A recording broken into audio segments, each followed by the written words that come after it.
北京敦睦监区标出武汉肺炎全市感染事件，近比确诊人数再过增加33人。指挥中心表示讲，近比新增加个案分别是2个4岁的1个7个月，差不多是26岁到32岁，是敦睦监区10%生韩国有军人，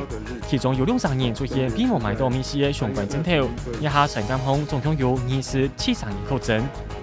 针对盘查监全市感染事件有专家研比，也是亚下台湾防疫前台微小，认真照国外军监感染经验来看，至少会有4上卡家人会确诊。认真盘查监后有300人，有陪讲感染者可能会有几百人。佢所建议爱对确诊者接触对象爱做全面体检，还可有血清感染。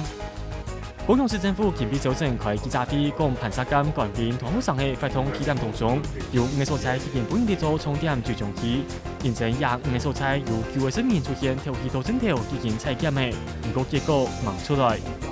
对方土地新业18建议下注紧急留敦睦监区改变行政区检疫港皮，不过政府18所在经验限地严重度的台中一种，美模先同高峰讲。早前有 TV 出来批评，讲对防府的决定提前采业，要求为追究责任。